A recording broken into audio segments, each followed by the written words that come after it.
ବିକ୍ରାନ୍ତ ଘର ଲୋକ ସମସ୍ତଙ୍କ ଆଗରେ ଆଉ ସେ ସ୍ତ୍ରୀ ଲୋକମାନଙ୍କ ଆଗରେ କହୁଛନ୍ତି, କହିଲି ନା ମୋର ହେଉଛି ସବୁ ଭୁଲ, ମୁକ୍ତିଙ୍କର କିଛି ବି ଭୁଲ ନାହିଁ। ଏସବୁ ଯାହା ବି ହେଇଛି ନା ମୁଁ କରିଛି, ଟଙ୍କା ଲୋଭରେ ମୁଁ ଏସବୁ କରିଛି। ମୁଁ ହିଁ ମୁକ୍ତିକୁ ବାହା ହେଇଥିଲି। ଏବେ ତ ପ୍ରକୃତ ଦୋଷୀ ସାମ୍ନାକୁ ଆସିଗଲା ନା, ତାହେଲେ ମୁଁ ଅପରାଧୀ, ମୋତେ ଦଣ୍ଡ ଦିଅନ୍ତୁ। ମୋତେ ସବୁ ଦଣ୍ଡ ମିଳିବା ଦରକାର, କିନ୍ତୁ ମୁକ୍ତିକୁ ନୁହଁ। ତାପରେ ସେ ସ୍ତ୍ରୀ ଲୋକମାନେ କହିବେ, ହଁ ହଁ ଏ ଝିଅ ସହିତ ତତେ ବି ଦଣ୍ଡ ମିଳିବ, ଧର ଆକୁ। ଆଉ ସେଇ ଟାଇମ୍ରେ ଏମିତି ହେଲାବେଳେ ସେ ଜାଗାରେ ପୋଲିସ ଆସିକି ପହଞ୍ଚି ଯାଉଛନ୍ତି। ତାପରେ ପୋଲିସ କହୁଛନ୍ତି ଆରେଷ୍ଟ କର ଏମାନେ ସମସ୍ତଙ୍କୁ। ତାପରେ ସେ ସ୍ତ୍ରୀ ଲୋକ ଗୁଡ଼ାକ କହୁଛନ୍ତି, କାହିଁକି ଆମମାନଙ୍କୁ ଆରେଷ୍ଟ କରିବ ତମେମାନେ? ଜଣେ ରେସିଡେନ୍ସ ଲୋକଙ୍କ ଘରେ ଆସିକି ତାଙ୍କ ବିନା ପରମିଶନରେ ଘର ଭିତରେ ପଶିକି ତାଙ୍କ ଘରେ ହୋ ହାଲ୍ଲା କରୁଛ। ପୋଲିସ ମାନେ ସମାଜସେବୀ ଲୋକମାନଙ୍କୁ ଏମିତି କହୁଛନ୍ତି, ଆଉ ତାଙ୍କ ସମ୍ମାନ ହାନି କରୁଥିବା ଅଭିଯୋଗରେ ମୁଁ ଆପଣମାନଙ୍କୁ ଆରେଷ୍ଟ କରିବି। ଆଉ ସବୁଠୁ ବଡ଼ କଥା ହେଲା ତମେମାନେ ତାକୁ ଧୋକା ଦେଇଛ ଆଉ ମିଛ ବି କହିଛ। ତାପରେ ରୋମି ଜେଜେମାଙ୍କୁ କହୁଛନ୍ତି, ହଁ ପିଇସି ମା, ଏମାନେ କୌଣସି ସମାଜସେବୀ ନୁହନ୍ତି। ମୁକ୍ତିକୁ ହଇରାଣ କରିବା ପାଇଁ ଆଙ୍କୁ ସବୁ ଏଠିକି ଡକାଯାଇଛି। ଆମ ପରିବାରକୁ ବଦନାମ କରିବା ପାଇଁ ଆଉ ମୁକ୍ତିକୁ ବଦନାମ କରି ଏ ଘରୁ ବାହାର କରିବା ପାଇଁ ଏସବୁ ଶାଲିନୀ କରିଛନ୍ତି। ତାପରେ ଶାଲିନୀ ବିକ୍ରାନ୍ତକୁ କହୁଛନ୍ତି, ବିକ୍ରାନ୍ତ ଯାହା ବି ସବୁ କିଛି ହେଇଛି ଏଇଠି ବନ୍ଦ କର।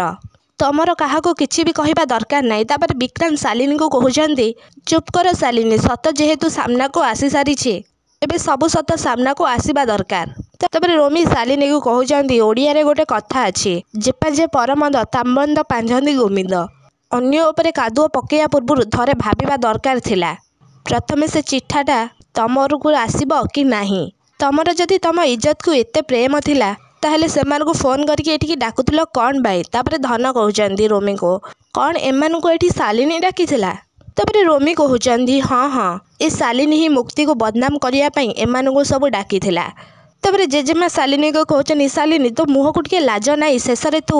ତାପରେ ଶାଲିନୀ କହୁଛନ୍ତି, ଯଦି ଏ ମୁକ୍ତି ଏତେ ବଡ଼ ପାପ କରିକି ତା ମୁହଁକୁ ଲାଜ ନାହିଁ, ତା ଛଡ଼ା ମୋ ମୁହଁକୁ କାହିଁକି ଲାଜ ଲାଗିବ? ମୁଁ ତ କିଛି ଭୁଲ କରିନି। ଏ କଳଙ୍କିନ ଏ ଘରେ ରହିବା କୌଣସି ବି ଅଧିକାର ନାହିଁ।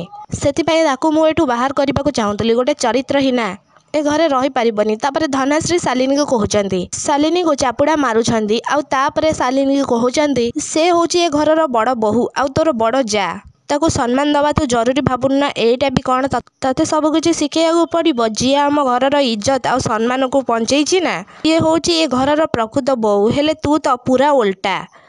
ବିକ୍ରାନ୍ତ ତୁ ଏବେ ଯାହା ସବୁ କହିଲୁ ସେସବୁ କ'ଣ ସତ କଥା ଥିଲା?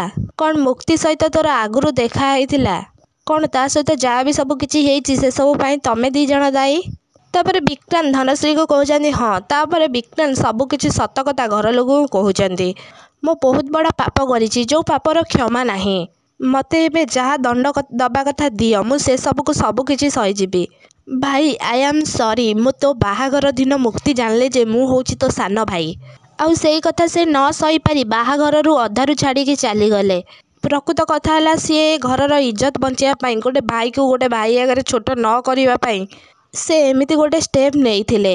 ମୁଁ ଏତେ ବଡ଼ ପାପ କରିକି ବି ସେ କାହା ଆଗରେ କେବେ ପାଟି ଖୋଲିକି କହିନଥିଲେ। ପ୍ଲିଜ୍ ଭାଇ ତୁ ମୋ ସହିତ ଥରେ କଥା ହ ଭାଇ, ପ୍ଲିଜ୍ ଭାଇ ମୋତେ କ୍ଷମା କରିଦେ, ପ୍ଲିଜ୍ ଭାଇ ମୋତେ କ୍ଷମା କରିଦେ। ତାପରେ ଆଦି ବିକ୍ରାନ୍ତ ହାତ ଛାଟି ଦେଇକି ବିକ୍ରାନ୍ତକୁ ଗୋଟେ ଚାପୁଡ଼ା ମାରୁଛନ୍ତି। ହଁ ଦର୍ଶକ ବନ୍ଧୁ, ଆପଣମାନେ ଏମିତି କିଛି ଦେଖିବାକୁ ପାଇବେ।